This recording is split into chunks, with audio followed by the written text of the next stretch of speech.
Shalom, shalom, shalom à tous et à toutes. J'espère que vous vous portez bien. Nous aussi, on se porte bien par la grâce du Seigneur Jésus-Christ. Alors, nous vous saluons tous depuis votre petit écran, tout en espérant que vous vous portez bien. Nous aussi, on se porte bien par la grâce de Dieu. Et la grâce de Dieu nous fait vivre vraiment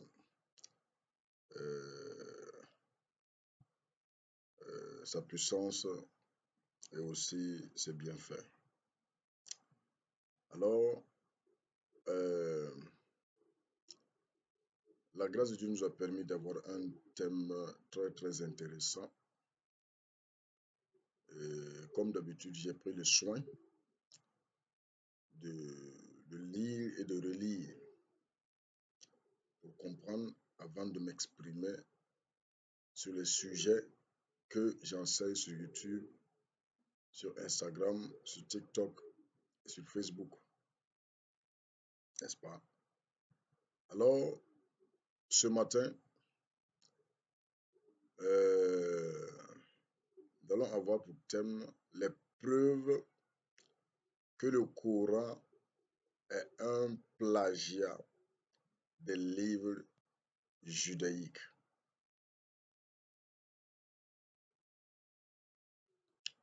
Je le répète, les preuves que le Coran est un plagiat des livres judaïques.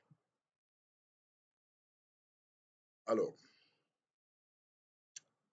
en fouillant le Coran, nous avons trouvé beaucoup d'histoires similaires aux livres judaïques.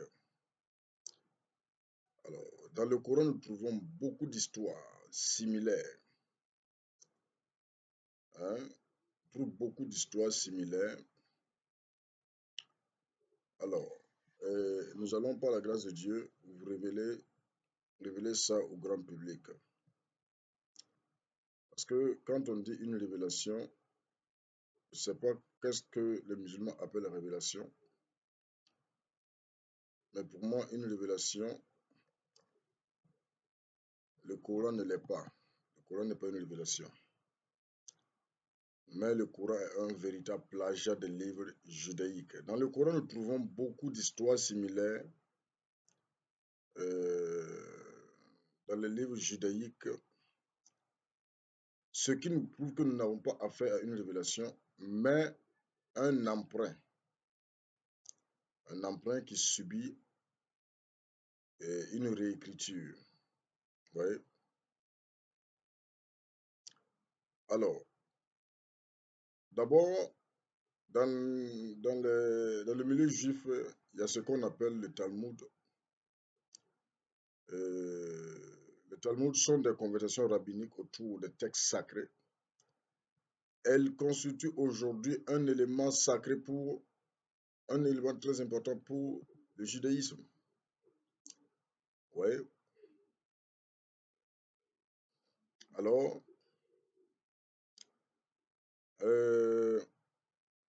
notons que ces écritures-là, ou ces écrits datent du 2e siècle après Jésus-Christ, bien avant l'arrivée de l'islam. Oui. Et le Mishnah est l'ensemble des textes qui se font sur les transmissions orales qui remontent depuis le temps de Moïse jusqu'à la destruction du temple. Oui. Alors maintenant, passons à la définition de la révélation. La révélation, c'est une action qui révèle certaines informations orales ou écrites, qui expliquent des événements obscurs ou font connaître des faits nouveaux. Des faits nouveaux. Alors, faits inattendus que l'on apprend soudain ou qui, une fois connus, en expliquent un grand nombre d'autres. Oui. Alors, Dans toute cette Algérie avait été une révélation pour lui, une cause de trouble presque d'angoisse. Révélation, manifestation soudaine des qualités d'un talent qu'on ignorait chez quelqu'un. Côté religieux, manifestation directe de la pensée et de la volonté divine, spécialement dans le christianisme. Les enseignements directs ou l'inspiration par lesquels Dieu a fait connaître ses mystères, sa volonté et sa venue.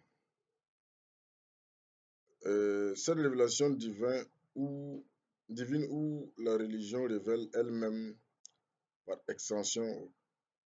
Alors, je ne vais pas tout lire. Alors, lorsqu'on étudie lorsque j'ai étudié le Talmud dans le but d'établir l'origine du Coran, on a trouvé beaucoup de similarités entre les textes talmudiens et les versets coraniques. Alors, nous pouvons voir plusieurs exemples d'histoires similaires entre le Coran, le Talmud et le Midrash. Vous voyez? Alors, nous allons prendre dans un premier temps un exemple.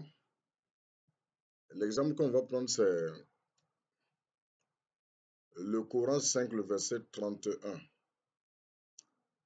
Le Coran 5, 31. Vous voyez, il dit ici,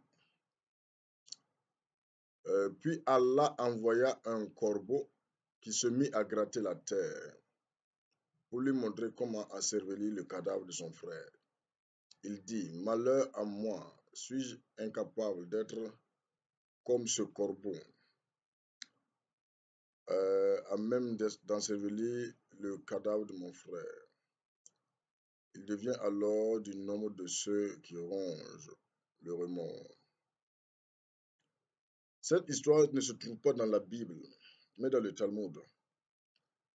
Oui, dans la Bible, vous allez fouiller, vous n'allez pas trouver ça.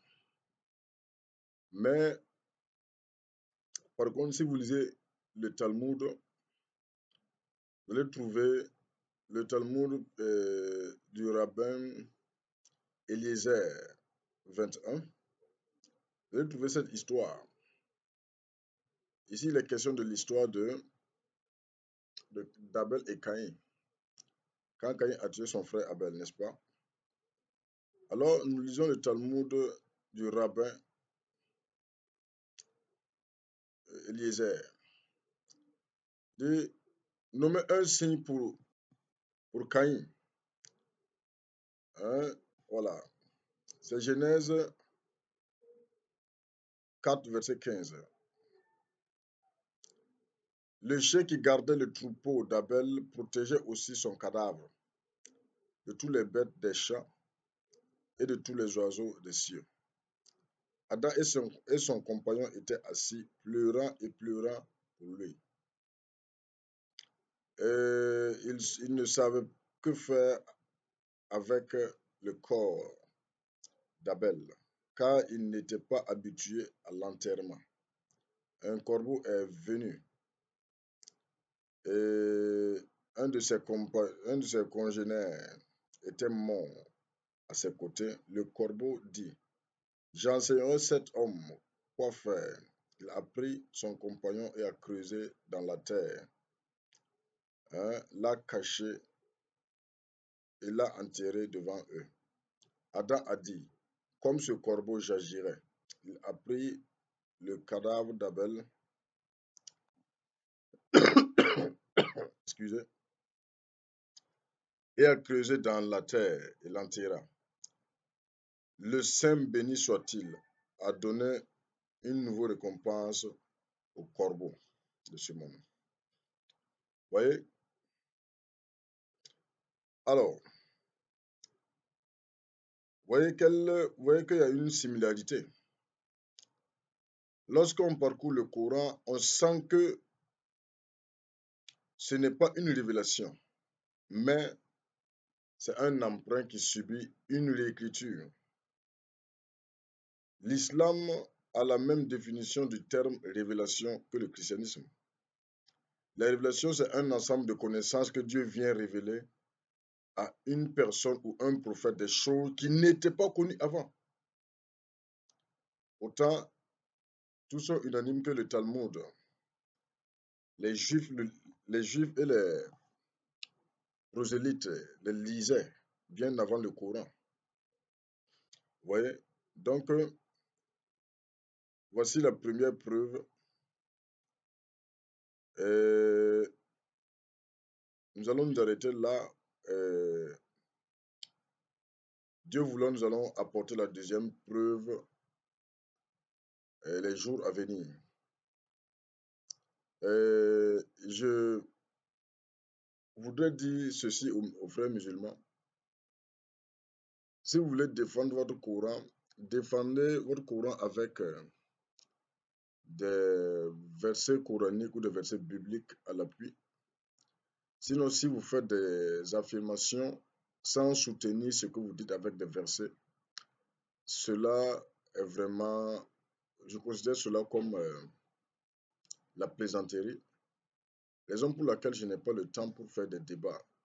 Les débats sont des choses enfantines. Vous voyez? Je n'ai pas le temps pour faire des débats. Alors, shalom, shalom. Que Dieu bénisse notre chère patrie et qu'il continue de protéger notre nation. Qu'il amène notre nation dans sa parfaite, il conduit notre nation dans sa parfaite volonté pour la seule gloire de son nom. C'était votre ami serviteur, le pasteur David Munguema. Shalom.